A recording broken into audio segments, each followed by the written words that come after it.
法人営業部の川成です。よろしくお願いいたします。お願いします。前回はルームツアーありがとうございました。ありがとうございました。前回ルームツアーでこの家のこだわりだったりとか、思い出だったりとかお伺いしたと思うんですけど、今回はその中でも川成さんがご自身で気に入っているものだったりとか、これに関しては思い出すごくあるなみたいなものを、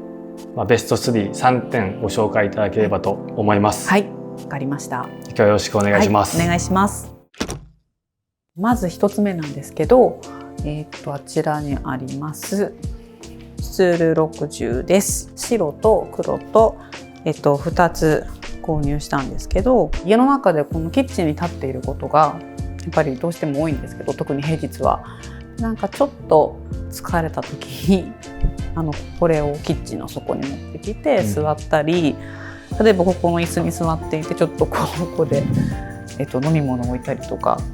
割とこのキッチン周りで過ごすことが多いので、白とあと黒もここに置いて主人と一つずつ使ったりもしています。スツールが欲しいなと思った時に、何を買おうかなと思って、やっぱりスツールといえばなんとなくスツール60っていうのが私の中に前からあって、安定性を高めるために4本足も出たと思うんですけど、最初のこの3本足の方が見た目的にはすごく好みかなと思ってます。このなんか多分ちょっと不安定な雰囲気がいいんだと思います。スタイリッシュに見えるというか、そういうところが結構いいのかなと思ってます。どこに置いても結構マッチするので、ここに置いたりキッチンの中に置いたり、ソファーのサイドテーブルとして使ったりとか、結構この子はいろいろ移動します。たくさんカラーバリエーションがある。そうなんですよね。あとクッションがあるものとかね、いろいろありますよね。もう本当に悩んだんですけど、真っ白とか真っ黒もいいな、どうしようかなとか思いながら、でもそれ悩むのもこのスツールの楽しいところかなと思ってます。私そこまで最初家具が入り口じゃなくて、建築とか内装が好きのインテリアの入り口なので、本当に最初アクタスに入った時もあんまり家具詳しくなくて、いわゆるザ名作家具っていうのもあんまり知らなかったというか詳しくなかったんですけど、なので家具を選ぶ時になんか北欧の家具がいいとか名作家具がいいっていう基準があまりなくって、本当に見た目とか座り心地、なんか雰囲気とかいうので選ぶことが多いんですよ。なので多分あんまり統一感がないというか、ただ自分の好みはあるので結果揃ってはいると思うんですけど、そういうのにあんまりこだわりはないんですけど、そういういろんなテイストの家具に何でも合うのかなと思います。シンプルなので。なので例えばこれにちょっとアメリカの家具があったとしても合うし、ちょっと日本っぽい家具があっても合うしっていうなんか柔軟さがいいのかなっていうふうにも思います。木の色も多分我が家のオークとはちょっと色違うんですけど、それでもなんか馴染んでるのかなっていうふうには思います。では続いてソファーをご案内します。悩みに悩んで買ったソファーですアイラーセンのサバンナというシリーズです。この足の形状とかこのアームの太さがポイントになっているソファーです。ずっと使いたいというのがあってアイラーセンにするってことは決めてました。でどのモデルにするかっていうのをお店を何回も行って実物を見て考えたんですけど、アームの幅が20センチ以上あるので、結構存在感があるというか太めなので、ある程度ソファーの大きさがあった方が見た目的にしっくりくると思うので、これも220センチなんですけど、それぐらいあるとよりこのソファーの良さが出せるのかなと思ってます。割と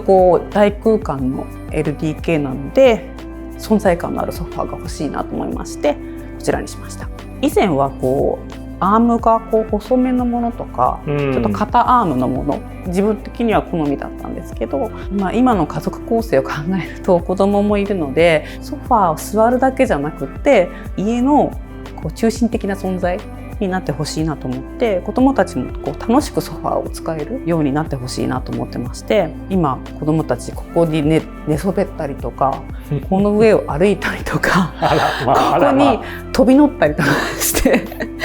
すごく楽しんで使ってくれてます。こういうソファーでこういろんな思い出が作れるのもいいかなと思っていて、アイラッセのソファーはすごくしっかりしてるので、子どもたちに乗られてもジャンプされても今のとこ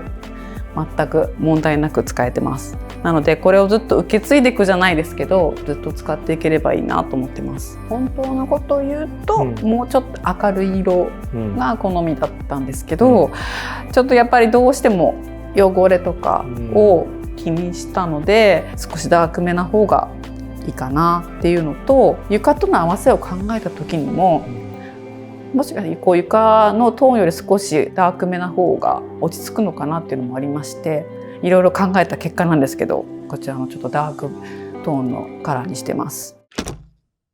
ラストは何ですかね。こちらのグローボールの上ですね。ペンダントです。はい。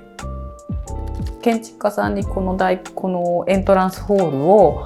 ご提案していただいた時に、ここには何かシンボルになるような照明が欲しいなと思ってまして、いろいろ考えたんですけど、もともとこのフロスのグローボールが私は好きで、結構仕事でも提案するんですけども、やっぱりこの白い空間の吹き抜けといったらや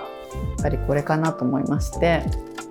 採用いたしました。この空間ならではの照明にしたかったっていうのもあって、ちょっと大きめのサイズを選びました。光ってるとお月みたいな感じにも見えますし、この柔らかい光がすごい全体的にこうシンプルなんですけど存在感があって、声援ではないところもすごく可愛らしくて、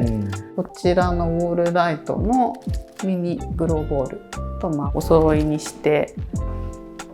合わせているので、そこも気に入っています。これ夜つけるのもいいですし、この消した時も私は結構好きで、このウォールライトとかも真っ白の壁に白いこのガラスの雰囲気とかがすごく好きで、この上を見上げた時とかもこの白にこの白のコントラストというか、なんかその影の感じがすごくいいなと思ってます。ここにね、黒とか木のものとかの照明っていう